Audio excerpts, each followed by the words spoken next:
Now, for the Hills East Library Board of Trustees, and again, please join with the Pledge of Allegiance. Pledge allegiance to the flag of the United States of America, to the republic, one nation, indivisible, liberty and justice.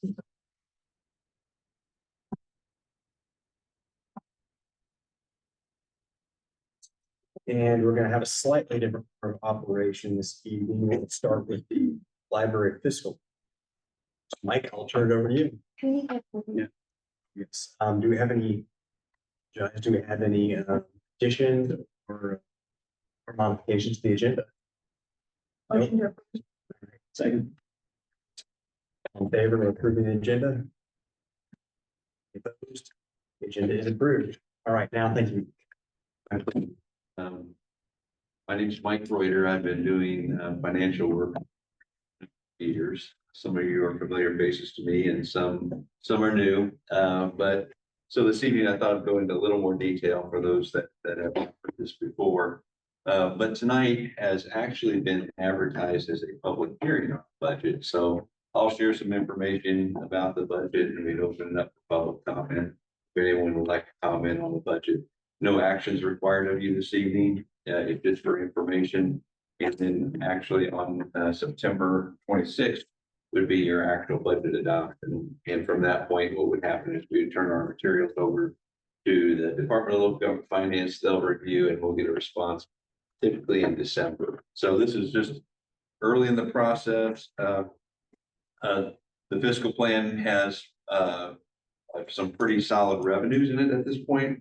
This time of the year, we have the certified assessed valuation, we have the certified local option income tax information, and the property tax levy. So the revenue I feel pretty good about, and then the budget within the plan reflects what's been put together by the administration. And so I'm just going to I'm not going to get into line item detail, but just kind of show you the big picture stuff. So I believe I'll have an electronic copy, and if you want to follow along, that's fine. Otherwise, I'll be showing it off the screen. I'm going to start on page 9, and I'll be bouncing around a little bit in the document. And if you're looking at in your PDF, add 2 numbers to it, because the PDF has the cover page and table of contents, so that'd be page 11 in your electronic copy.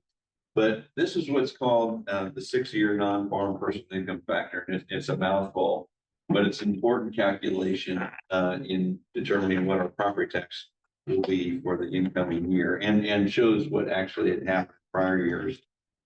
We have this has been modified by the state legislature in the last couple of years in an effort to try to mitigate some of the property tax increases that occurred when property values increased so rapidly in 2023.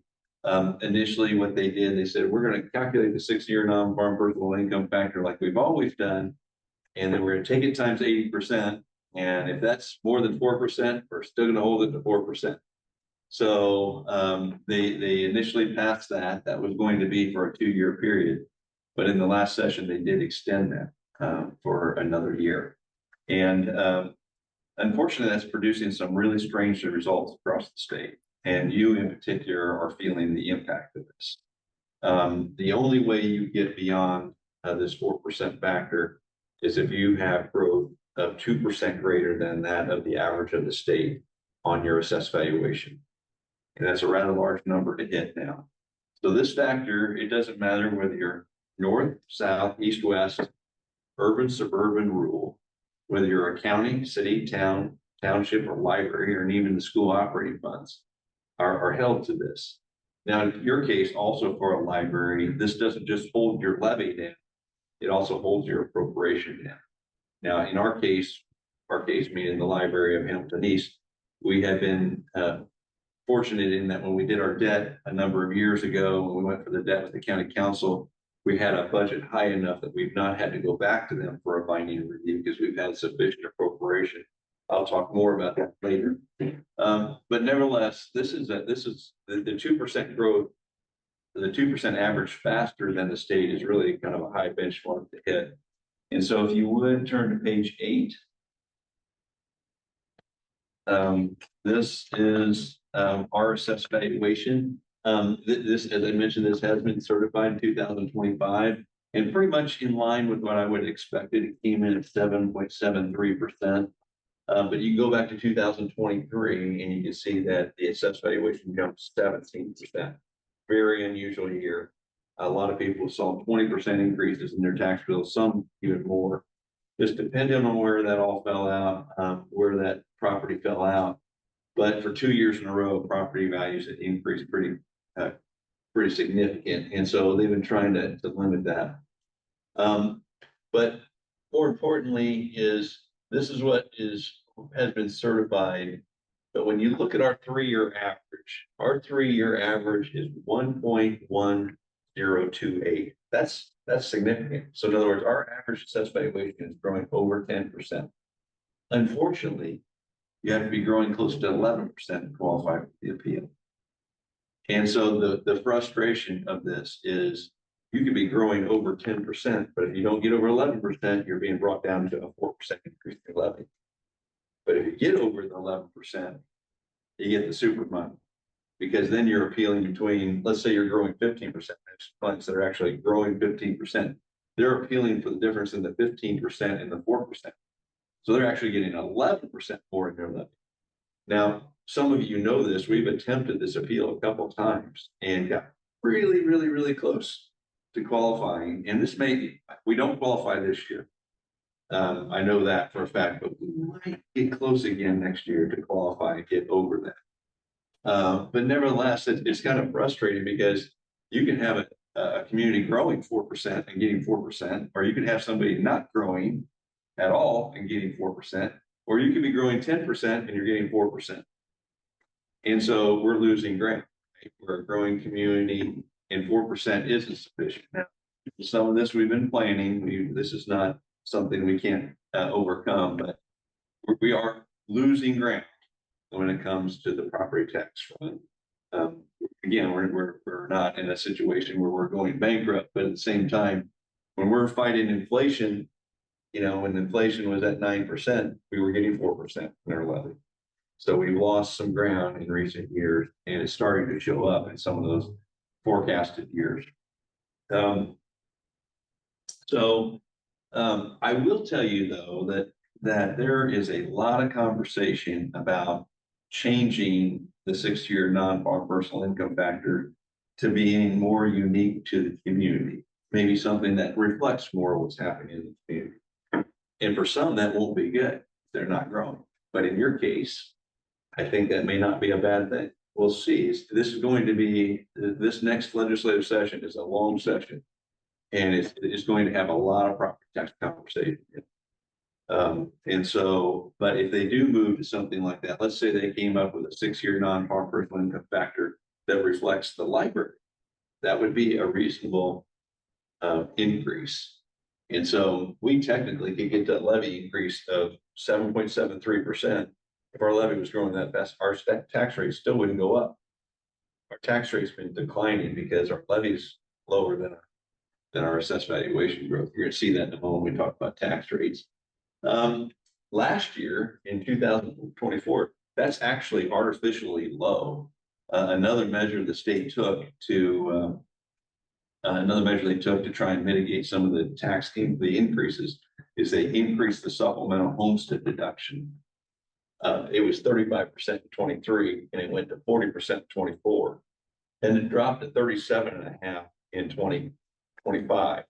So we had some natural growth of probably around 2.25% of just that supplemental homestead deduction going from 40% to 37.5. It is scheduled to go down in 26 back down to 35, the original amount. I'm not sure that's going to happen, because there's so much emphasis. There are a lot of conversations happening at the State House. Probably the number one population that are getting pushback on it are the retirees. Retirees are experiencing these large increases, and yet their income is not keeping up with to reflect that. And so, again, just hypothetically, if you were to compare maybe the increase in Social Security, which would have been around 9% when it was inflation adjusted, they were getting 9% more in their social security, but their properties went up 20. So their net income, more of it now is going to property tax. So it is a problem, and I do recognize that that is an issue, but that is something to watch as we go to the next session. Of course, I'll be in contact with Melissa and communicating of things that are good and things that might be bad as we go through that. I'm not a registered lobbyist. I don't lobby, but I do interpret, some of the things that are making their way through, whether it's positive or negative. So the next thing I want to touch on is page 10. It's the maximum levy. I don't want to spend a lot of time on it, but this is that cap I was telling you about. We were getting 5, and then they dropped it to, now they extended it 4%. But that's, again, we should be getting close to this growth appeal, which we would have. And it's cumulative. Once you get it, it stays in your base and it goes forward. So that's a problem. The next page, page 15. This was just recently certified.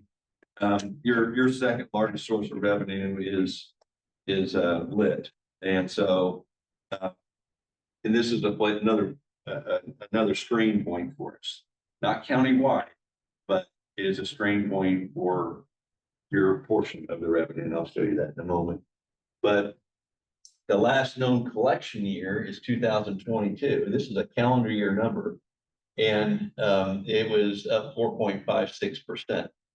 This is the most important number to me when I'm looking at your future revenues, because we always reconcile back to that. No matter what they give us in a budget number, if they give us too much, they're going to get it back. If they give us too little, they're going to give us more through a special distribution. Now, in recent years, they have given us too little, and we're getting large special distributions coming out to it. And so this is something that I focused on more. And you may say, well, why don't you have 2023? We're long past that. But rewind, people file for extensions April 15th, people file for most people, and then people file for extensions. I actually won't even get that number until probably about February 25. And then once we get that number, then it kind of reconciles again. And it affects this special distribution. Now, this is a good indicator, though. This column is the certified distribution column, and this has been certified 12% increase for 25. That's the calendar year amount we're going to get in the budget, but it actually reflects what gross numbers were collected between July 1, 2023 and June 30, 2024. It's a fiscal year number, but for budget purposes, they give it to us, on a calendar year. And again, then they always reconcile back to the calendar year numbers. So now the state maintains a 15% balance for some of those fluctuations if things go down. If anything over 15% would come out of special distribution. And with a very conservative assumption in 23 of only not even quite 4%, I would anticipate we're going to get another $42 million+ in a special distribution countywide. This is a countywide number. To estimate lit, you first have to estimate the county pool, and then you have to estimate your portion of that pool. And so that's where we're feeling a little bit of the pinch. So if you go to page 12, so some of you were here, some of you that were not here. We had an old debt payoff. That debt was issued prior to July 1, 2005. We issued new debt and we replaced it. So we were able to replace the debt. The problem is local option income tax is allocated based on your prior year property tax, your prior distribution. And up until July 1, 2005, debt was included in that. And even if it is old, that debt has now paid off. And now we have a new debt, so we can replace the debt, but it's affecting our portion of the pie. We're not the only ones. Play Library went through a similar experience, a little ahead of us. Their debt paid off a little earlier. And although fortunately lit has been growing enough that they're not getting decreases, or you're not getting decreases, but you're not getting big increases either. And so again, another strain point. And it's pretty clear when you look back here in 2020, we were getting 2.8% of the pie. Even in 21, we're still getting 2.8. To go to the next page. In 25, we're now down to 1.8%. Percent wise, when you look, that's a pretty big drop for you. I mean, doesn't look like much here, but you're down to 1.8% of the pie. If you go to the next page, I think it's going to settle in somewhere around the 1.7% number. And the reason you continue to lose in this model is because there are units qualifying for that growth in the county. Westfield would be an example. City of Noblesville qualifies. The county does not qualify. They're that close to qualifying. So there are a number of units that are really close. There are some that are clearing that bar. And if their levies are increasing faster, they're drawing a bigger piece of the lit pie. So that 6-year non-farm personal income factor is not just harmful on the property tax side, but it's also affecting your percentage of the lit. And this is another thing that's being looked at in the future. Senator Baldwin has come up with some language that he would like to even pilot in Hamilton County that would start to look at where lit is actually collected by taxing district, not in the county pool like it is now. And so it would be more of a community lit than it would be putting it all in one. So we'll see where that goes. But because of this problem, we're getting some really big discrepancies between communities. And so you may have heard about the lawsuit that Carmel had filed about between Fisher's reallocation. That was a piece of special legislation that was written. But in the 2025 number, if you go back just to show you, 2025, Carmel this year is getting just shy of 65 million and Fisher is getting 36 million. So that's a pretty big discrepancy.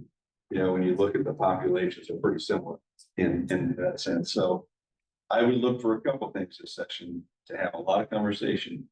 That's property tax and the lit allocation. So we'll see where this all goes. But in both of those, though, I don't know, because your communities are a blend, and so I don't know that you're going to get super harmed in either one of those. I think maybe on the property tax side, you may come out a little ahead from where you're at right now. So the other piece, we'll have to start modeling that once we get real language and so forth. So those are your two largest sources of revenue. Interest income is another thing that obviously is higher right now than we had seen in recent years. When I added interest into the model, I don't know what interest rates are going to do. I'm not trying to, who knows? They've been saying they're going to drop forever. And I really do think they're going to probably drop here. I really think that probably at the end of that, we're going to start seeing some of those drop. So all I've done is I've estimated what we think we're going to collect for 2024. And then I've started to decrease it 80 to 80% of what we collected in 24. So that we begin to realize that we're not always going to have that interest. And you go back to 08, prior to 08, we were getting all kinds of interest, and then bam, I mean, it went straight down and we're getting nothing. So you have to be careful about building operational budgets off of interest because it fluctuates depending on what's happening with the economy. So with all that said, what's it mean? What's it mean in our bottom line? So we're going to page 1. Now you are in a very strong cash position. Okay. And that was intentional. We have been talking about that old debt rolling off for a number of years, and we have been building cash because we knew we were going to start to feel that squeeze of that percentage of your lit going down. So we accumulated cash for a number of years. But now we're kind of at that point where we're starting to go into the tighter years. And so in conversations with Melissa, I said, we really should be thinking about not what we budget, but we should be spending to our revenue. And so that's what I'm showing here. I anticipate our revenue to be 11.9 million in 24. And even though we have a much higher budget, we should be spending to that number. We really don't need our cash balance to grow. We have a nice strong cash balance of $11 million in this fund. And so we don't need it to grow, but we need that because we could start feeling this pinch out in these future years. And 25's budget, I think we're going to be okay there too. I don't think we're going to feel too much of a pinch there. But you can see there that the revenue is declining, right? There's going to be our first hit when we go from 11,000,009 to 11,000,004. That's a real decrease. Also, go back. Let's see. Go back to 2020. This is where it's pretty visible. When you look at the lit, when you look at the regular lit 2020, we were $4.7 million. In 25, $7 million. So you can kind of see that that number should have been increasing. The county pool has increased dramatically in that period of time, but your portion of that pie has gone down significantly. So that's where, you know, inflation, you get the pressures of inflation and our revenue flat and even declining. Now, again, this is with me bringing interest down. Maybe it won't come down that far, but in miscellaneous receipts, you can see that they're higher in 24 than they are in 25. And maybe we'll get lucky and this special distribution will be higher than $1 million next year versus 1/6. That special distribution also reflects your portion of the lit. And as your portion of the lit goes down, so does your percentage of that special distribution. So another conflicting factor there for you. So in summary, on the general fund, you're in a very strong cash position. There's no reason to take a knee-jerk reaction to any of this. Let's see how we go through the year. We'll recalibrate after we get to the session again, see where we are. And, you know, also we're trying to obviously reserve dollars for a potential third site. If we get a third site, it doesn't necessarily mean our revenue goes up. It means we got to fit that in. And so trying to budget dollars that we don't really intend to spend, or spend those on one-time costs that can be turned into fixed costs at a point in time when you do open that location. So that's where I'm going next is debt. If you go to page 2, page 2 is the debt fund, and we have a flat payment for the most part, $3,000,001.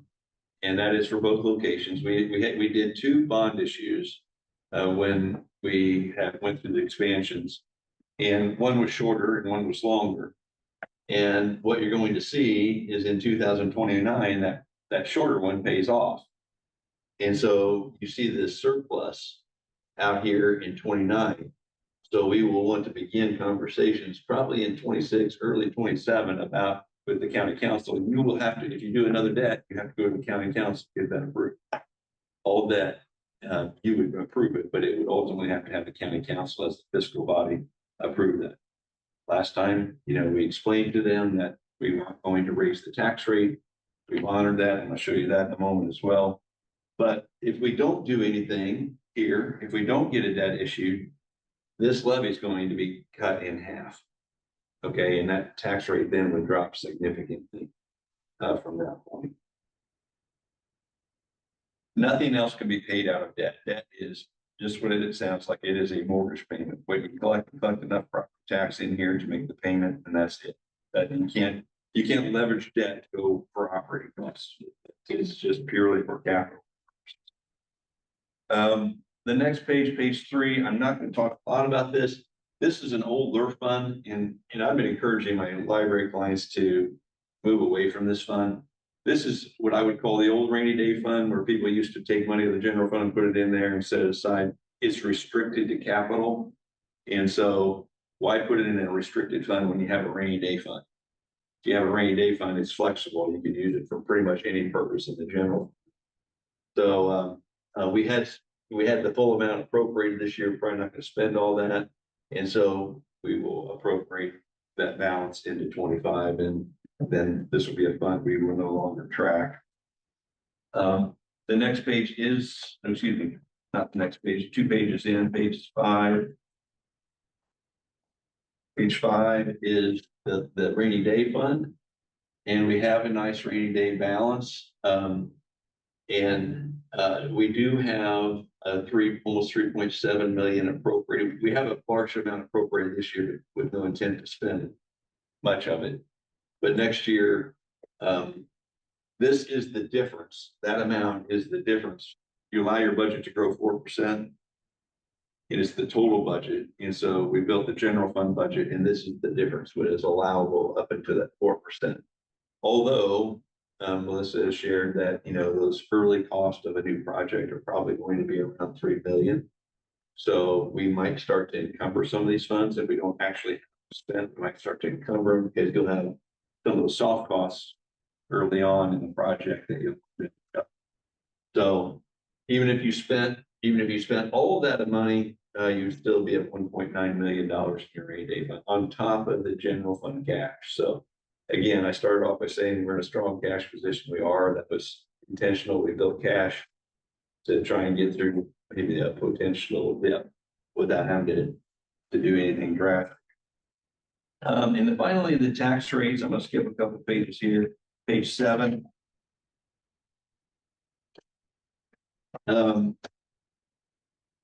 This is the tax rate going back to 2019, and the reason I bolded this number off the page, the 0.0215, that was our commitment at that time to the county council. We said we won't take our debt rate higher than what it is, and that's where they get comfortable. They don't want a tax increase from the debt, right? So they agreed to that, but you will see what's happened to that number.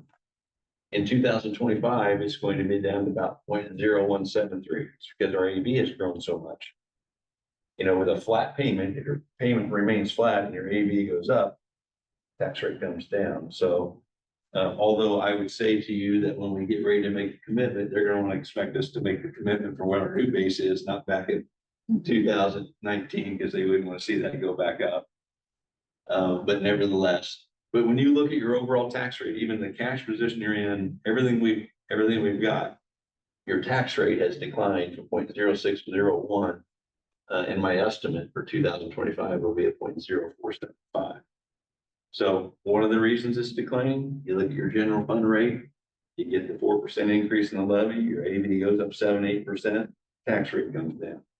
We really want the AB and the levy to be the same. So, but we're in a period, and so right now, if nothing changes, we would continue to see that tax rate decline. So.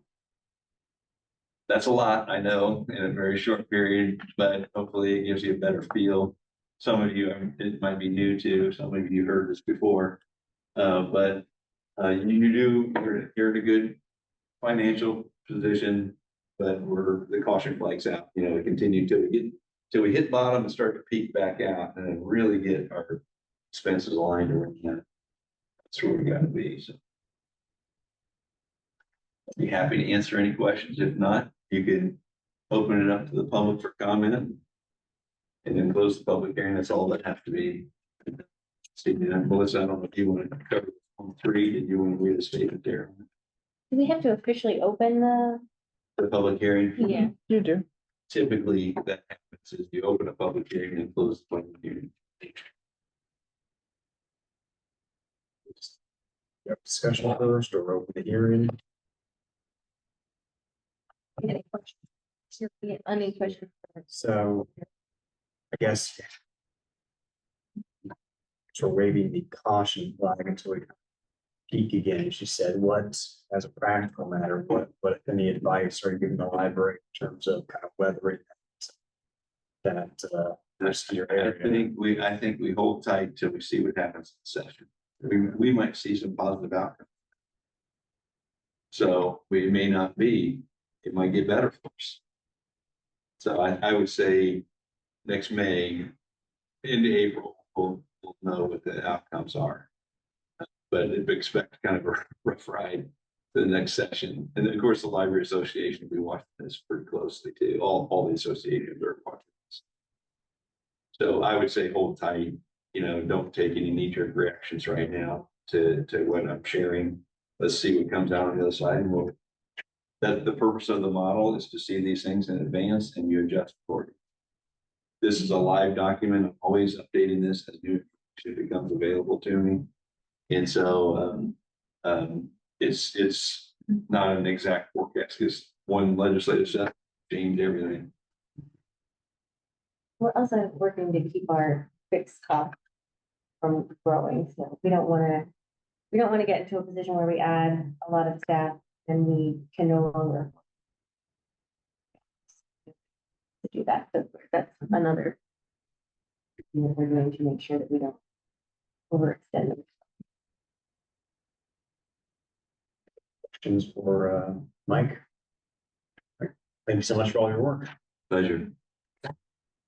Now I'll go ahead and open the public hearing on the budget for 2025.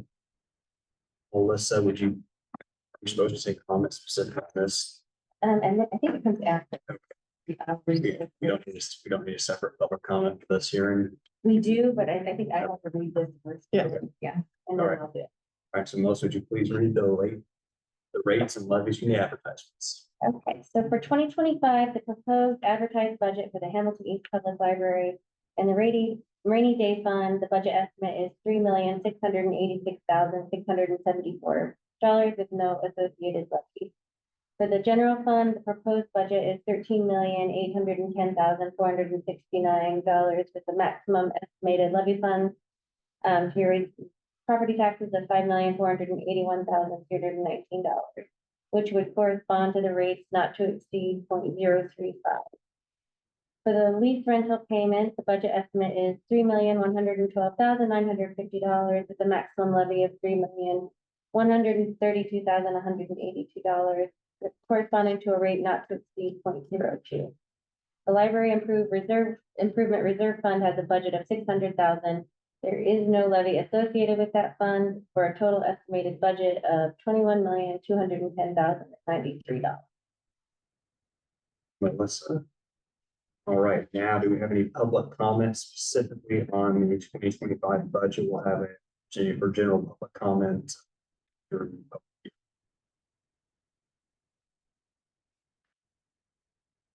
Thank you. Any discussion or comment from the board? All right, I'll now close the public hearing on the 2025 budget and turn to the regular meeting of the Board of Trustees.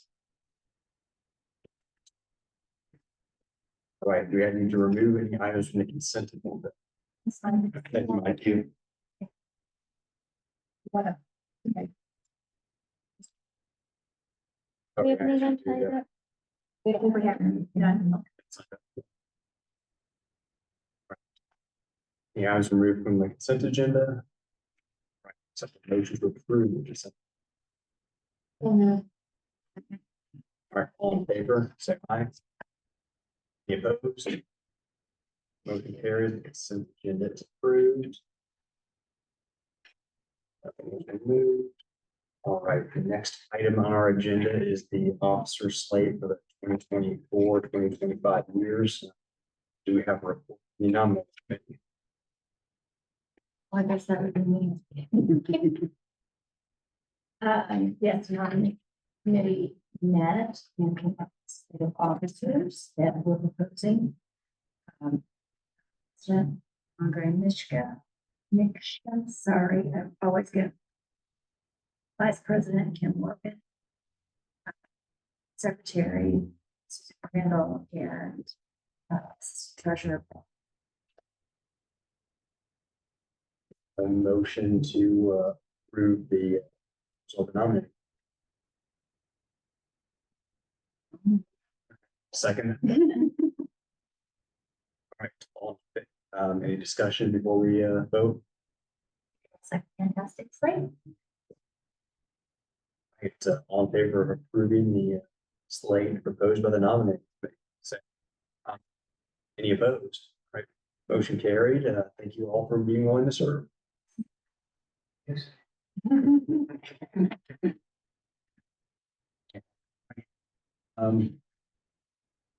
Our next item on the agenda is a renovation update. I see Kevin.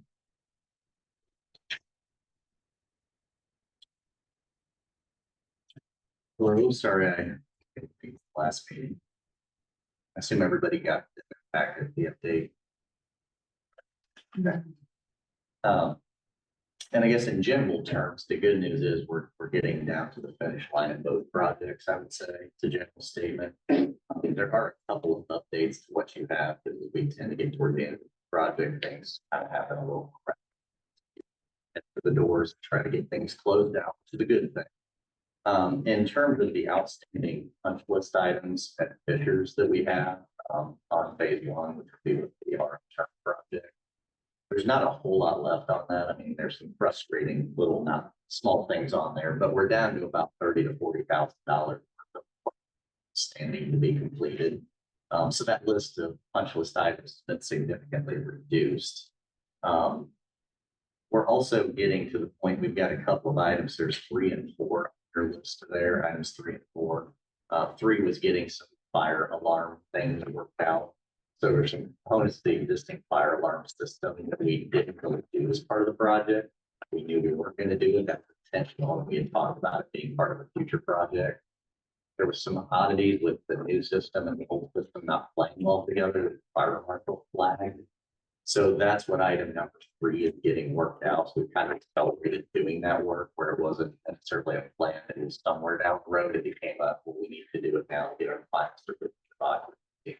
So we're working through that item on 3. And then item 4 under Fishers. And again, it was another discovered thing that we really didn't know about. We have to get areas closed up where there's not fire separation or supposed to be, but we had no idea that's the case until the feelings came out. So those were the 2 items, 3 and 4, that we're having to kind of chase down that I would say are beyond what's anticipated. That will get us the final certificate of occupancy. Right now, we're on a temporary certificate of occupancy, which isn't to say the building's unsafe. It's just we would like to see these things finished. It's their way of kind of forcing those things to be completed at the level of fire marshal ones prior to issuing that final certificate. So we're in the process of getting that closed out. The other kind of big item is there's a number of change orders that have been written to kind of close the project out. So a big piece is there's about $500,000 from allowances in that project that were written into the contract. It's actually $493,316 for item number 2 to be specific. We've written a change order, that's a big one, to get that money back into your pocket. And then there's a few others that are in there that are much smaller. But that'll kind of do the final reconciliation of the budget to kind of bring that project to closure under that phase 1. Then really the only other outstanding items are, we do have the installation that's going to go in the middle of children's. There's kind of a sculptural element in the middle of children. It'll be an interactive piece for the kids. So that's getting closed out. Right, the last big piece that happened had an impact on the space.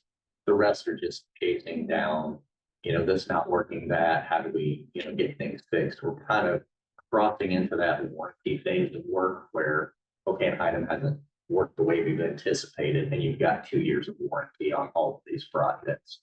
Still a year beyond the typical 1 year contracts. So we're kind of flipping into that mode and already chasing those things down as part of this. Under Noblesville, then, same thing. We're kind of in that finishing up the current work mode. I think the work under Ferguson, which is that phase 2 kind of interior scope of work, is going to be extended probably until the beginning of November. Because they've added some scope on some additional restroom work, things like that, as we found we had additional dollars that we could take advantage of. So other than that, I think that's kind of the general updates. Does anybody have any questions or anything I can answer on either of the projects? Do we have a final date? I think the last time we were here, maybe we talked about August being pretty much closing out. August closing out. We're still in that. And are we talking about this building in particular? Because that's I'm asking for both buildings. Maybe you can address the question for both. sure. And so, and this was always that question of what's the final date that we're done. I can't say 100% sure, and the reason I can't is because there are things that we get into that we find, oh, we need an adjustment with that. Like we get, for example, the testing and balancing report at Fishers. We got that information. It's given us a new thing that we need to get fixed. It's kind of a warranty item.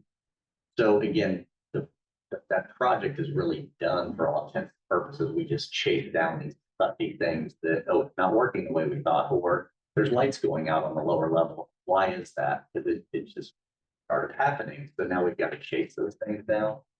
So it's really technically closing out, I would say. These change orders will close out Fisher in terms of all the major paperwork, but we're gonna probably continue to chase some things down. I'm gonna say through the heating season even.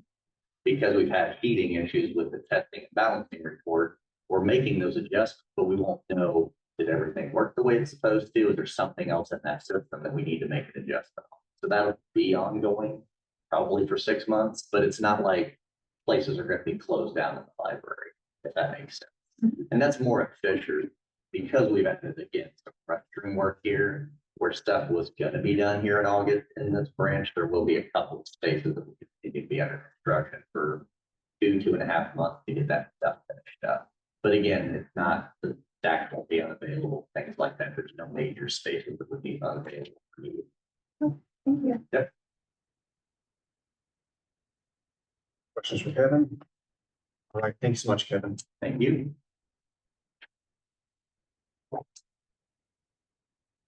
Right. Item number 10, do we have an update for our foundation director?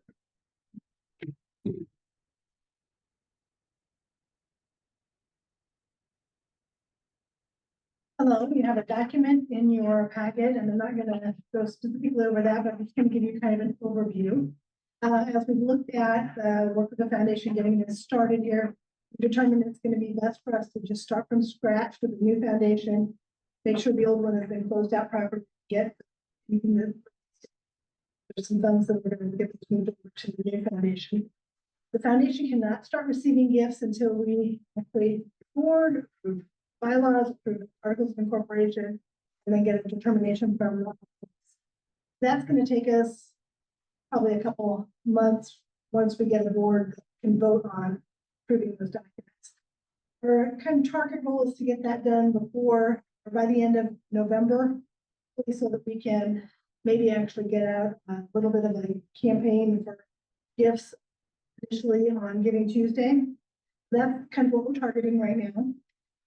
We are looking at, when we devise the bylaws of creating a board that might be around 24 members, having a minimum of 6 available to do that, to pass the bylaws.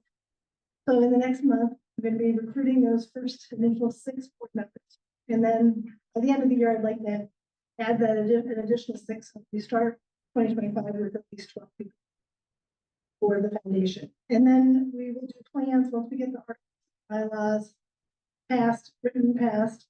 We'll spend the next month waiting to hear from IRS or nonprofit or 501c3 status. We'll spend that time writing a plan for next year, and it will be 2025, our inaugural year of foundation, and we'll determine how we're going to best reach for the existing people that might become donors and reach new people who spend exciting work that the foundation can add to. That is kind of an outline of what our plans are right now. Do you have any questions? Thanks for all your work on this. I I'll tell you, I've been meeting with, I was just gonna say, I have been meeting with community leaders. It's been really exciting. HEPL Future School Foundation, and everyone has been wonderfully welcoming and very supportive.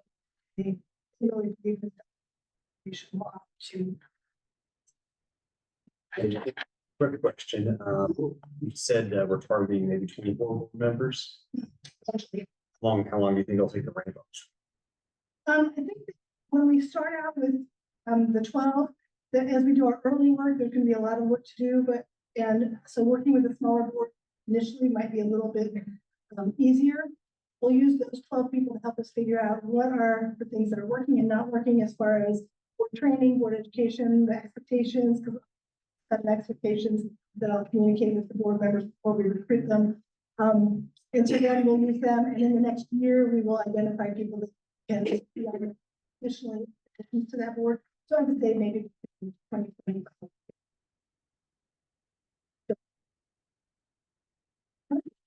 Good question.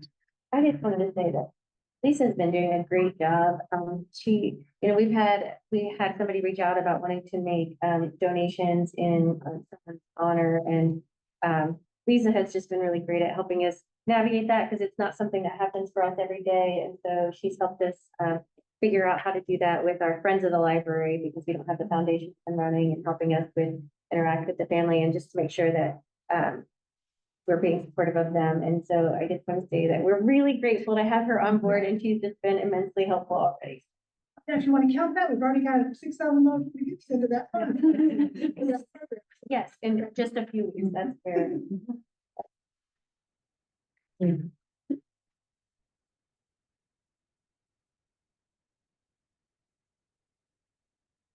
Right, the next item on our agenda is new library policies. Stipulate some policies, should be in the draft packet. Michelle, this is kind of your committee, or, no, actually. Okay. So, first one is the parking lot policy. So both of these policies, it's something that we didn't have before, and they're kind of actions to issues the libraries faced. So the administration kind of took the first stab at and got some drafts, and then we worked through at the committee meeting and tweaked them, and those are the final drafts you see in our we're lucky enough, so we have a parking policy, which addressed some issues, and then the petitions, electioneering, and leafletting policy, and actually was super helpful. Luckily, Beth was on the committee with us. She's not here tonight, but had a lot of information and knowledge about the electioneering angle of it and what we have to do around elections. That's super helpful, and I would thank her if she's here, but she's not. So yes, I guess just to get the discussion going, I will make a motion to approve the parking policy and the petitions, electioneering, and leaf policy. Second. Right, any discussions, questions on two policies? I think discussion point on the parking is kind of an aside from my role on building special assignment to the security side. And said in a couple of meetings, one with Chief Gebhardt, another one with Deputy Chief Weitzel from Nobleville. And in meeting with Nobleville, Colin specifically, we talked about this policy coming down the pike, and he was so happy that was going to answer so many questions that law enforcement officers, when they find people hanging out here overnight, that sort of thing, they have some plan, some policy they can rely on, contacts need to. So I think this is at least a positive direction. So, I think favor. Yeah, and that's one of the items of discussion we have. It's a lot easier to get people to behave. We can say, hey, just pick, this is our policy. Right. I would also add to that, as we see people who might be sleeping overnight in their cars, we are also trying to connect them with services in the county. So the library is not equipped to provide services to help some of these people, but we are trying to connect them with services and balance their safety and library. I have a quick question. Yes. It may be under kind of the loitering area, possibly, I don't know. But like when I came 2 months ago, somebody was campaigning, and I haven't read every this, but did that address that at all? I mean, it feels like we should have like a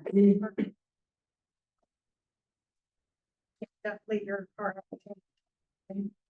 But I think it's specific in this. It might be, if it's not too late, it might be something to address at both locations, that they can't just pull up and leave their car. I mean, it would be great if we all did that. That would be problematic. So they can't walk in, they should have a handicap spot and be It able does say to. blocking or obstructing library entrances with a book. Yeah, and sometimes it's not an obstruction, especially if there's only one car, that's what it was the other day. We just, honestly, just like at the airport, if you see a bag unattended, you're supposed to let somebody know, right? So to me, it felt very unsafe to see a car out there. Do we have any proposed language for and then like how we could? So we're targeting unattended vehicles, not in a designated parking spot. Yeah. I think that's fine. And then the other thing I would suggest is just some additional signage at that area to make it very clear. Because the first 2 or 3 people that get a notice on their car or that you actually call for the tow truck to come because they're out there because they can't block that area. It just feels very unsafe just because of our society of people leaving a car and then it. Right. I No, think that's what they're doing. It just felt very weird to me to see a car up there. I'm not what I said. You cannot leave them there that for any reason. You just can't do that. So I would think some additional signage and one sentence that, no cars may be left unattended in areas that are not designated parking space. Yeah. Say that again. Sure. No cars may be left unattended in areas that are not a designated parking area. Go ahead and take that to friendly amendment, so we're gonna add that to the first page. Yes, and we just make that one of the bullet points. Yeah. Since policy talks about vehicles. Vehicles rather than. No vehicles. Obviously. Yeah. Yeah, Don't need Craig to be like, "You driving?" Because this was parking area. But, Anne is proposing making it a sentence that is under the paragraph unauthorized vehicles may be towed at the owner's We're expense. right about that. It's not a bullet point, because the bullet points are unauthorized use of parking areas. Well, this is not a parking area.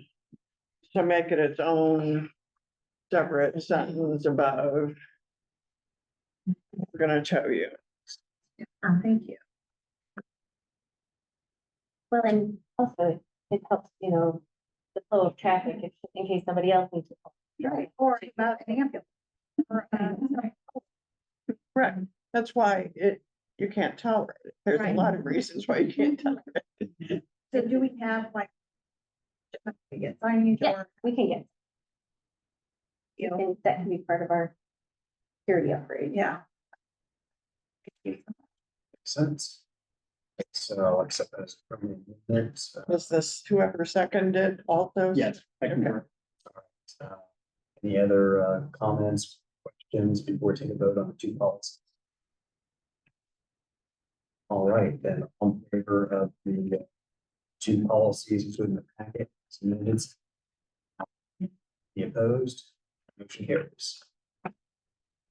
Right, next item on our agenda is the administrator's executive recommendation as to the physical security systems. We circulated, the recommendation that spend $353,881.07 from the Pillar Fund, which we're depleting for the purpose of doing some of the upgrades that Roger has recommended.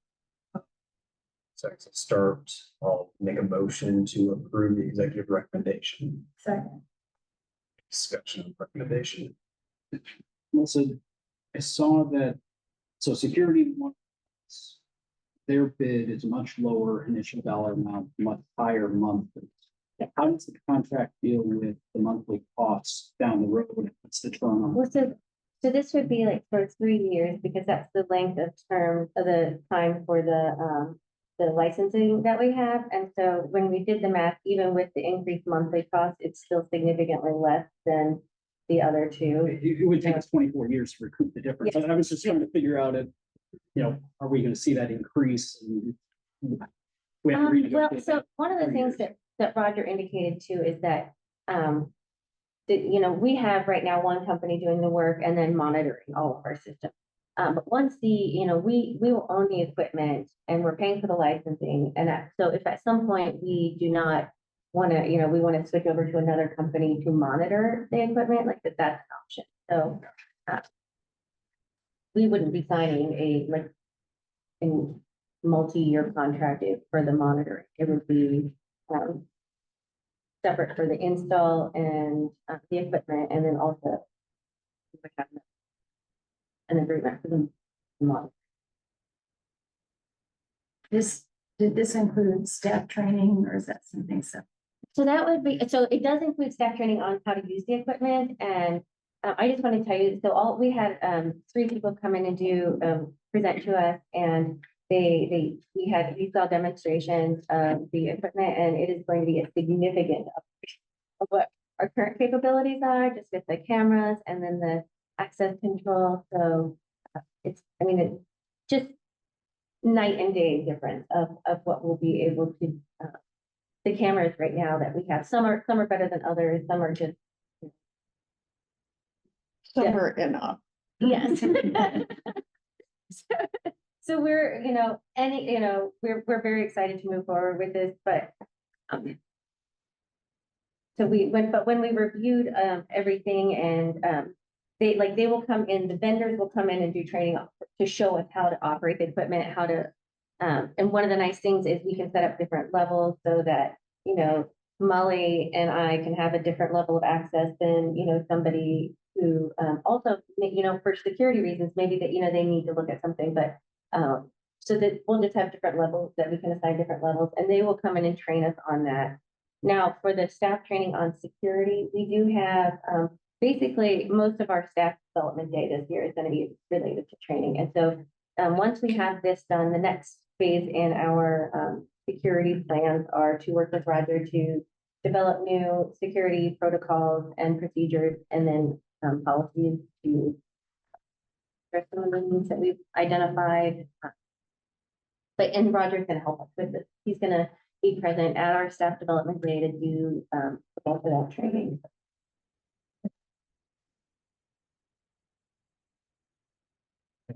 Everybody's been able to act quickly. I know recent events has shown some efficiency there, and now we are. All in favor of approving the administrative recommendation? So, any opposed? Motion carries. Right. Finally, we'll move on to the direct. Okay, and so we're going to start. We have a presentation from Molly. You may be aware, people may have approached you. We've made some changes to our spending on HEPL, which is one of our ways that people are able to download ebooks, audiobooks, magazines, things like that.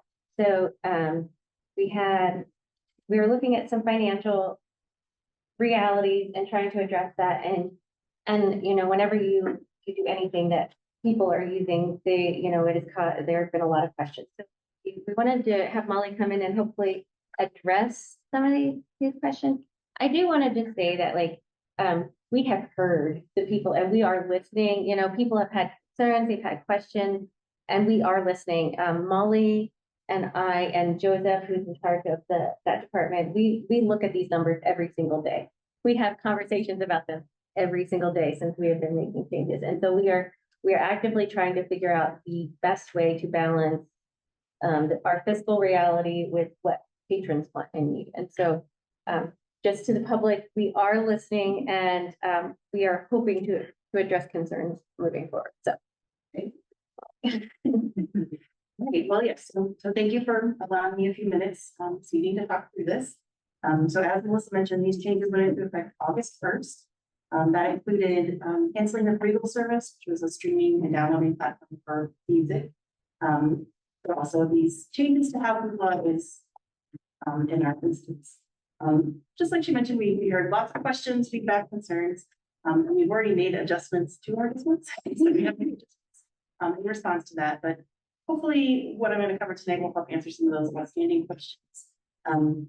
Also, we are going to turn this into an FAQ document that will be available. So if these questions come up down the line, hopefully we can make it easier for our staff to address. Speaking of questions, you can interrupt me anytime if you have questions during this or afterwards or email, whatever, I'm available. Okay, so I wanted to start by saying, talking about the two main platforms that we have and explaining why we have two platforms. That is a question we consistently get on our patrons survey as well. So we have been a standalone system with Overdrive. Now it's the Libby app that allows you to access Overdrive for a very long time. We started as a part of a consortium, which would allow for pool purchasing and borrowing from other libraries, but we grew out of that. We sized out of the ability to be a part of the consortium, and that is still a reality right now. Overdrive is one of the, well, there are and have been other products that offer digital lending for libraries out there, but Overdrive is definitely the gold standard. Almost every library uses them again for their lending. With Overdrive, our selection team curates the collection, so they are actively picking what goes into that collection, how many copies we have. If they can choose between lending models, which I'll explain, they are doing that. And because of that and the lending models they offer, that's where you're going to see the most popular and the newest types. Kind of what we have in that collection. The library has offered HEPL since 2015. We originally added HEPL because they offered format types that Overdrive couldn't offer us. That's movies, TV, comics, things like that. And also they had a completely different lending model. So their model was to offer libraries access to everything that they could purchase, anything they had. And the hope there and the promise of that was that you might have some obscure title that one or two people want, but we aren't charged for it until they go and check. So, you know, the idea is we'd have no upfront cost for something we had no idea if it would circulate, only use it if we needed it to. With this model though, the reality is that they aren't going to have the newest, most popular materials available in that purchasing model. So that's kind of how we see these two platforms differently. You know, one is going to have that, we'll call it the long tail. So maybe something, you know, more obscure, and Overdrive is going to have other things. Two more quick things. We can add material to Overdrive. So we have requests. We take page requests to add materials to that. We cannot do the same thing for Overdrive. We don't are we do not have control over what they add to their catalog, and if they remove something from their catalog, we can't get it back. What they are. Okay, I mentioned lending models, and this is really critical to understanding how this whole discussion. There are 4 lending models out there. The first is one copy, one user, and this model really most closely resembles how libraries purchase physical materials. So literally it means what it says. You buy one, and one person can use it at a time, just like a physical book. So the other cool neat thing about this is that we own these licenses in perpetuity, and we could take them to another platform if we decided to leave over them. But if we want to have more than one person access a book at the same time, so it's a really popular item, it just means we have to buy more licenses in order to keep. And the downside there can be that they are expensive. They are more expensive than what you would think, like if you go to get a Kindle book on your own personal, the pricing. The next one is the metered access model. And this is the model that publishers developed to kind of mimic the wear and tear that a physical item might get. So they saw that libraries eventually might have to replace a book after 40 circulations or something, because the spine's falling apart.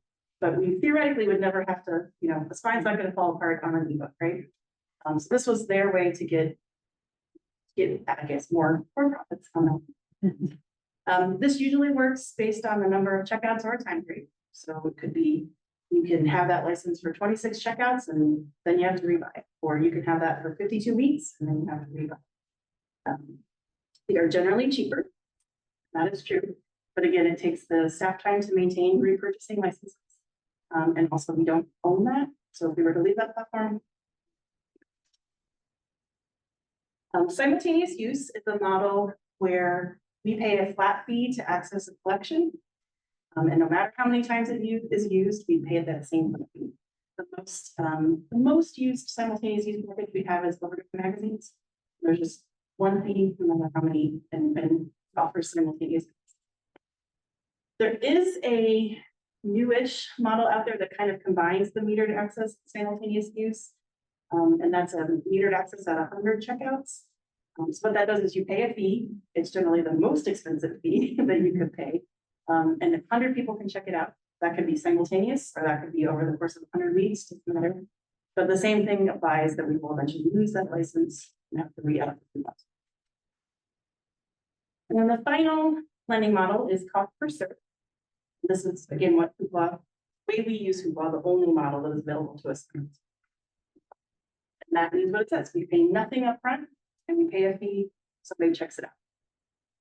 The fees vary, so that can be as little as $1 something to $3.99, higher, on the rest of the time. We have a small curated collection of cost per cert on Overdrive, but this is really just once.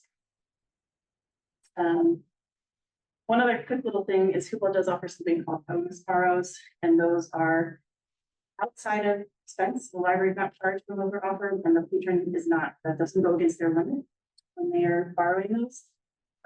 But we have no control over if, when, or what they offer in that. So they're just bonus. So we can't rely on it. One other thing with this, we also don't control what lending model each title or each publisher is offering us. Sometimes we can choose between like one copy, one user and metered access. Sometimes we can't. So, you know, it's the work of our selection crew to balance balance the budget that we have and the desire to fill holes quickly and limit our wait lists. But we can't just say, oh, we're only going to do cost per cert or we're only going to do this, because then we would be limiting ourselves on titles. Okay, next up, pricing. So we've seen the lending model, now we see the pricing. So this is two popular titles in our collection in both physical popularity and digital. So the new Kristen Hanna and all of them, the women. To buy a regular print book for the library is $16.80. Figure about $5 processing per book, and that covers jackets and labels and staff time to do that as well. A large print book costs $32.76. But that equivalent one copy, one user license on Overdrive is $60. So the reason this is important is that this title has a huge long holds list with our library, both in print and in digital. But you can see that, you know, that one license is pretty much double like what a large print is going to cost us. So in order to make dents into that wait list and wait time, it costs us a lot more money to do it digitally than it does. So this is again something we're trying to balance, is the demand for print with the demand for digital. And unfortunately, or I guess demand is good. Demand is good, but you see demand everywhere. It's not just digital. Right. Okay, the second title is A Court of Thorns and Roses by Sarah J. Maas, and this is an audio version.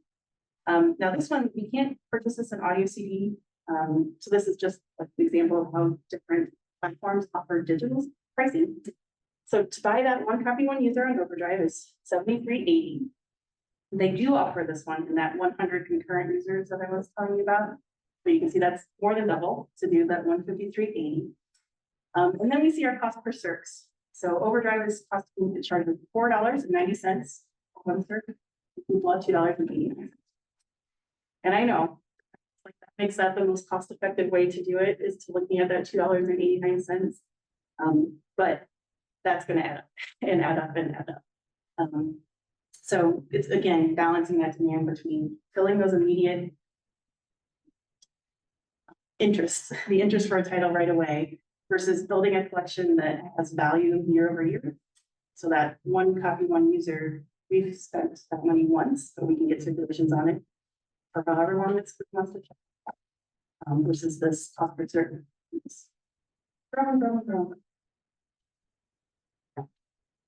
So now look at how this goes. Okay, so these are our materials budgets for 2024. The downloadable materials, that is everything we're talking about here, Hoopla and Overdrive, also Regal. And then the database budget is your research products, it's IndieStar Online, it's newspapers.com, it's all of those. But taken together, we are spending about 54% of our materials budget on digital. And again, that's because what we saw before, the cost to purchase that equivalent item digitally is on a corporate item. And again, that cost per cert is great unless there are no guardrails, and then we don't. Okay, so year to date, just want to break down what we're seeing the difference between overdrive. So this year so far, we've had 12,441 unique patrons utilize the overdrive. Totaling 226,896 checkouts. And that is just $285,503. So think of that expenditure this year as new titles that were released, replacing those metered access licenses, adding back titles, or filling in series gaps. Versus HEPL, we had 9,805 unique users, giving us 144,519 checkouts. Cost for that was $318,123.99. So that works out to overdrive about $1.25 per cert and left $2.20. Want to point out that for July, so again, we made these changes August 1st. So July is the last full month before we made any adjustments or exceptions. We had 20,433 borrowers, and that each borrow then added up to $45,269 for the month.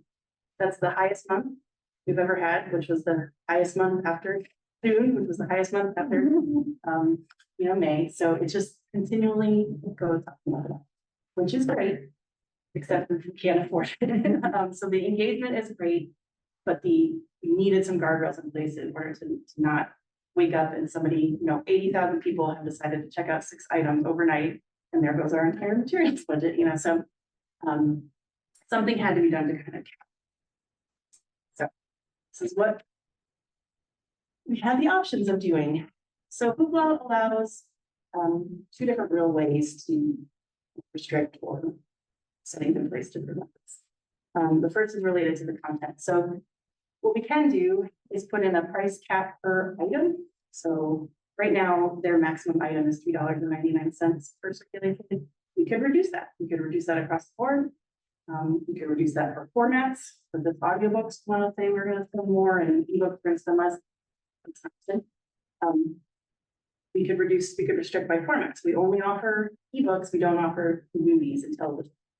We have been resistant to that because, again, the beauty of that collection was it has everything, and you get to choose. You guys get to choose what you want to check out.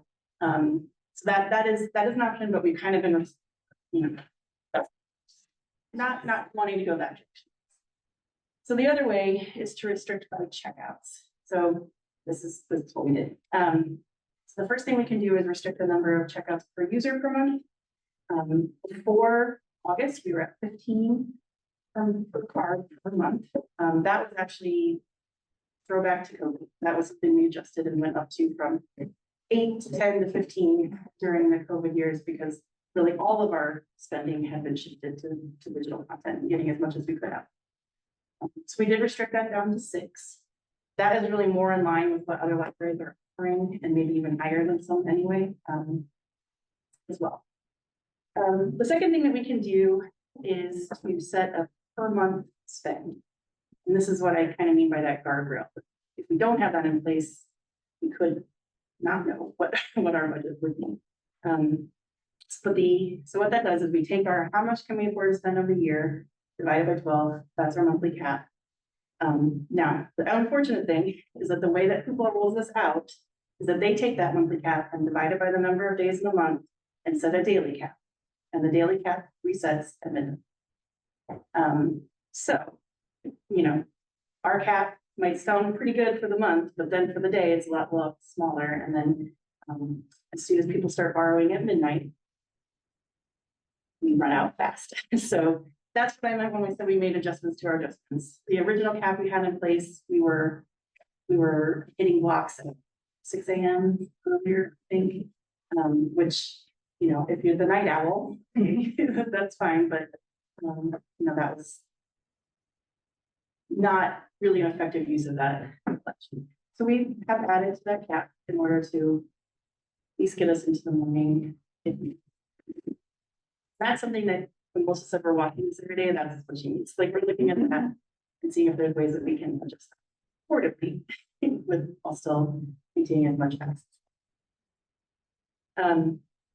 We have tried, when we talked to HEPL, we have tried to see if there's other ways that we can do this. And this is, their model is to get as many checkouts as possible, right? Because that's when you pay them. So, you know, we tried to see if we could reset our start time to 8 AM instead of midnight or, you know. So basically, I just want to summarize by saying that, you know, the cost per serve model does produce immediate for patrons, which is something that's hard to quantify, because I get that. I might want to watch the show immediately right now, you know, I don't want to wait until tomorrow, but and keeping those wait times low is a priority for us. It's something we're talking about across all of our options. But any digital license that isn't that one copy, one user just really totally flips the library model, you know, where we're used to building that collection that values grow over time, you know. We get a checkout for no money after we pay the price. So, and if we, not only that, but if we did put any of these caps on that CPC and we would have exceeded our entire materials budget just.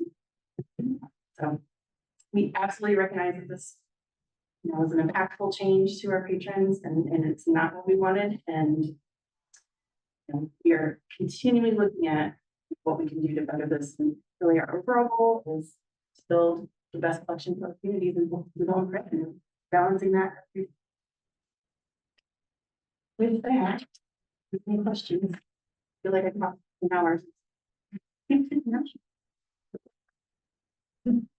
Current inflow limits about when is our daily? It's, About 9:30, yeah. sometimes 10. How many in the current inflow limits, but how many individual users are hitting their monthly? I don't know that we've had anyone hit their monthly. No, yeah. We know because every day, it's not like, if there's money, you could check out all 5 of your books that day. If there isn't, you might not be able to check out any. And it's, I mean, it's problematic because we're at the mercy of what the publishers are charging. I mean, it's an unfortunate scenario. I have, okay, no, please. I just have this little series. So the annual budget we set was 682,000, and right now we're sitting a little beyond 600,000. Well, so that what I showed you, yes, you're right, yes. So we've got about 75,000 left a year. So we have had to find money from other places. We have already had to find money in order to continue to provide hoopla through the end of the year. We had to find money elsewhere. And to buy strip it. content. And So yes, it's fine. because we don't want to cut overdrive off because more people use overdrive than hoopla. So we don't want to cut that off so that those people are no, can't get their content. And is it a matter of higher pricing, more users, or both? Mostly. Which piece, like just the, Is it, you know, with the unexpected, high rate and the high cost? Is it a matter of more, just that many more users, that much higher pricing, or is it both? Well, so, okay. I'm sorry. No, just gonna say, from December to January, we saw an increase of 1,000 people using Hoopla.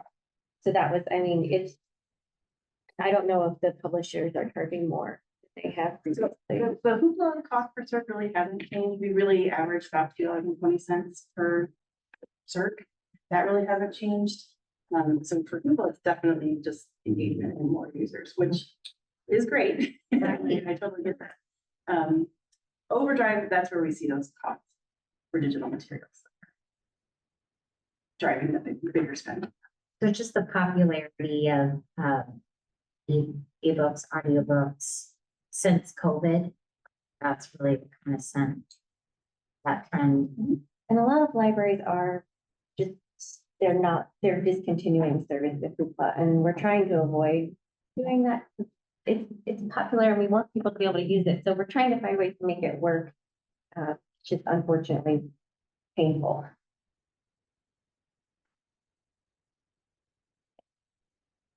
Molly, to what extent, so I understand the pricing models are different, but to what extent is the allure of Hoopla for the provision of these other formats? You know, when I consume a whole lot of audiobooks, And I'll bounce between Libby and Hoopla when neither has, right, you know, and so, you know, but I still have lots of credits still sitting there because overdrive, I have them.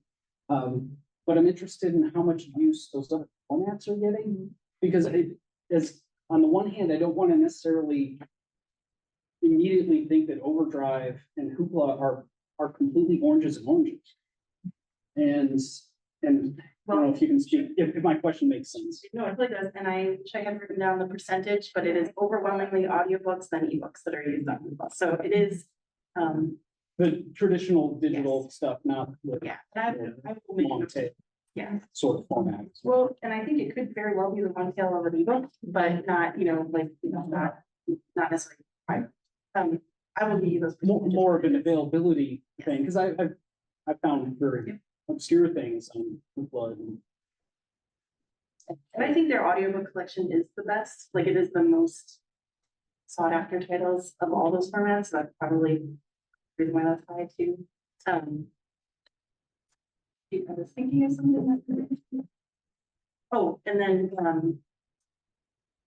I guess the other part of my answer to that question too is that there is some platform preference that we can't, account for. Like, I'm sure that those numbers we saw of users unique to Overdrive and the Hoopla are a lot of the same people, but we also heard some of the feedback with, Libby's terrible. I hate Libby. The Hoopla platform is so great, and vice versa. So I think they're just. I want to know who that first would be. Totally disagree. It just seems like there is that. So, you changed your limit to 6 downloads per month per page. Yes. Has that been the complaint of the impact? Can't get the data on it. 20,000 is our cap, and so that's just that's where you're getting it. Because again, how they roll that out, how they distribute it. It's just. This feels to me like another, like Spotify, what was before Spotify? Remember when in the late '90s, Napster, it's like, it's straight to me that this is going to be a constantly moving, deal. Good luck. Credit to our selection team, because that's what they need to be doing, is looking at, so if I do have options, sometimes you don't, like we talked about, can't, if you need that title, then you can get it one way, and that's, but when you do have options, they really need to be looking at that and deciding what is the best balance between immediate availability and, what can you afford? So that is something that, that they do, and that, they need to continue to do that, and that calculus will change every year, I'm sure. And for every title. So good luck to them, right? That's what's And I guess too, from a budgeting perspective, like when we were talking with Mike about rainy day fund, and we've got about 3 million in planned expenses from the rainy day fund this year. Is that right?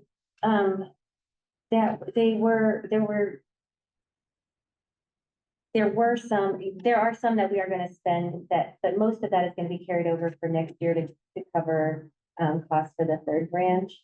So like potential third branch, like some of the upfront costs.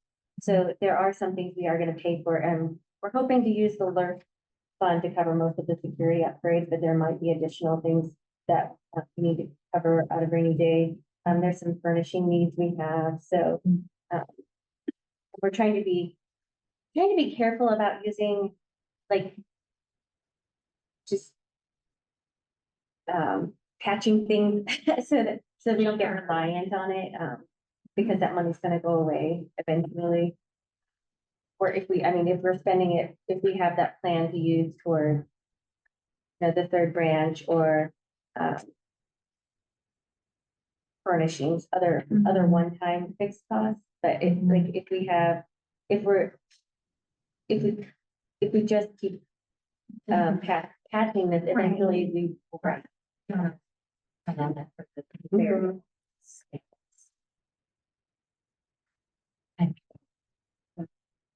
Did you say that they can, somebody can get them stay? on this? It's total for the month. So you could, on day one, you could get all 6 of your books. Or you could, could be spread out. Do. And you just say, okay, each you can get Now, food. I wish we have asked Hoopla for all these different things, if we could, if there are different ways we could allow people to help more people get it, and they say no, because they want us to add, just spend more money, and that's the unfortunate thing, is that they're not able, or at least willing to look at ways They to help won't us. be motivated till their income starts to Right. drop off because of the caps. We can't be unique in that. Oh. No, we are not. I mean, there are so many libraries that have dropped it, and just today, one of the area, it's a listserv we're on for large Indiana libraries. There was someone saying, please help, this is keeping me up at night. I don't understand, like, how are you making this sustainable for your library? And I think it works in some libraries because they have fewer people using it. We have a large population using it, and it's growing, and there's nothing, and we don't have anything to stop and say, okay, just the people that you're in now, then now you get to keep using it, but nobody else is allowed to. Because if everyone one day, or even half of our card users woke up one day and decided to check something out, I mean, it would be financially catastrophic. So, because there's nothing to stop that, or there wasn't. We have some things that could prevent that. But Have we thought about some communication or promotion around it where we could promote Overdrive Libby and how its benefits versus Hoopla, and just being honest with patrons about the differences and the cost? well, and that's one of the things, we recognize that we did not do a very good job of messaging this out. And so that's one of the things we're going to be, we are going to create like an FAQ that answers some of the questions we received directly from patrons, some of the ones we've seen on social media, just to make sure that people understand the why and the how it works.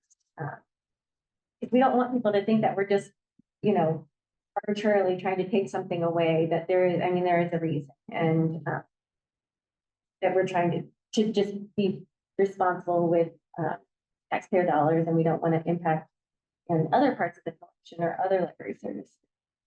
But yes, There might be, like, I'm a Libby user, and I didn't know. So I wonder if there are Hoopla users that don't. there are some, and if they'd be willing to kind of jump. And I will say our public services staff, like, they're getting all the phone calls, and so they've been doing a really good job. I know Amber has personally talked a couple of people off the ledge and helped them get over to like maybe start introducing them to using Libby. And that would be we hope this does encourage people to move over to Libby, because it is more like financially secure for the library. It's not the same though, you might have to put something on hold and wait. It's not the same as the where you're just, I can get it instantly. It should be. That should be your card number. So, Well, I put my card number in, but it's usually less. yeah, here's. You have Well, I can see why it's super popular. I mean, it's got movies and music too. Does that count? Mhm. Yes, the TV, that's almost the worst, because each episode is one checkout. Like, versus you got like Yeah. a 7 episodes. You're on a binge. It's gonna take a while. Michelle, we also did some promotion around how to request fit-ins on Libby, because that was part of this. Well, it was like, if you didn't know, Libby doesn't have this. You can actually put a request and try to get it from Libby. So that's been last week, right? And we do have a librarian who, Brian Huddick, and he works on this collection. And he was hired, I think, last year or last fall, and to specifically help us address some of like maintaining the digital collection. So we do have someone who is working more hands-on with it than in the past, so that we are able to better maintain. We have one more. Sure. Right. Yeah. So if I get 6 uses per month and I go in at noon and the library's already hit their daily limit, I can't use any of my 6. Is that what's going on? Right, Okay, so we can't just go with the 6 users per month option? we can, but then, we're back to the unknowable total spend for that month, like, you know, because again, 80,000 people could decide to check out 6 things in the month, and then that's, you know, a much different prospect than the 9,000 people, you know, like, it's just. And we did put some limits on the number of things people could check out, and we weren't seeing any, it wasn't That fixing. And that original change, when we talked about that, that came from the vast majority, like, I think I was looking at, year to date. Sorry, for July, like 1,300 people check out one item. And, you know, then it's just a curve down from, you know, so if you limited it to 5, you know, that's when you would first start to see a big enough change. But so few people are taking out 10. Some people can get up to 30 and they're getting the bonus parts. So, but that initial, we looked at that initially and it just didn't make. Maybe we could get some grant. Or, you know, nice event that help us out in this area. And maybe the publishers. Be on the. Well, but if so many libraries are leaving, you would think they would have some sort of proverbial come to Jesus moment where they're realizing their business model is struggling with. They've been. And so this kind of stuff be painful, but to get anything to change. So a lot of the time it's being used from midnight until 8 in the morning. 9:30, yeah. And we, Well, my students are. we even asked if we could change the time settings to, you know, like a different time zone so that it would, you know, provide more time in the day. No. I don't know why they can't do that. They obviously have the other time zone. I don't. Just update our.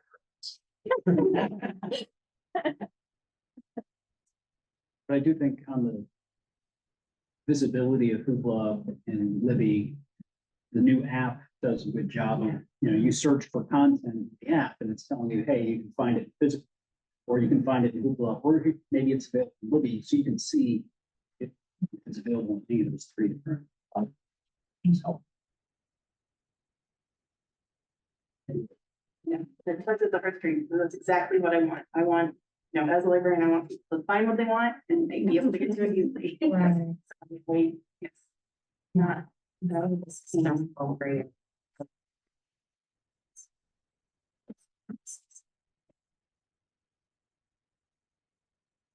Any other questions for Molly? We will, we'll start adding updates. We've got some, we're gonna chat about some suggestions or some things we can maybe try for next month to try and help the situation. So keep trying. Thank you.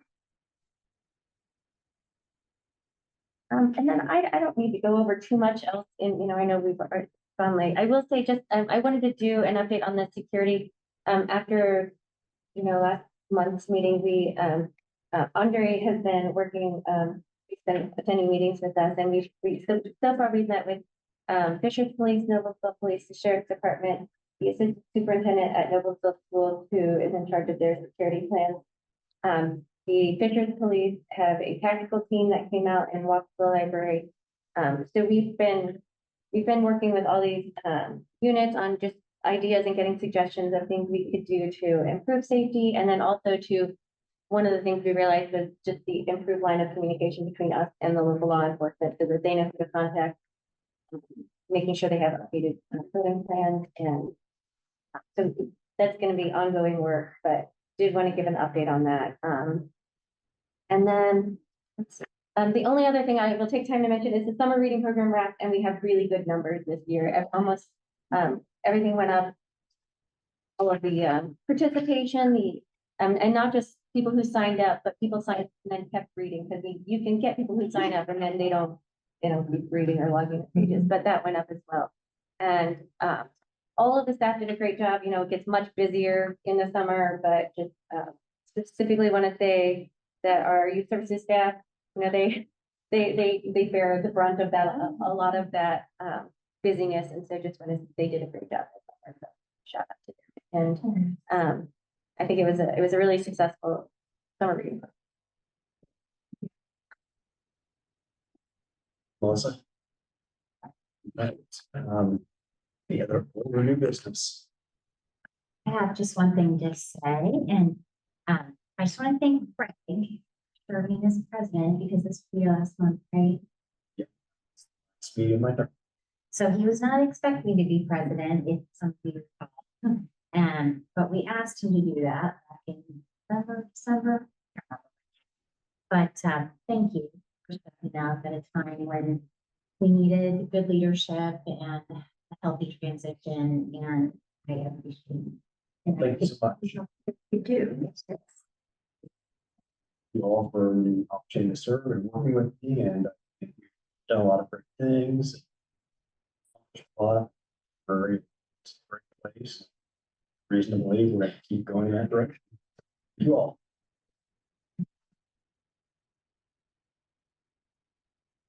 Anything further? Yeah, meeting adjourned.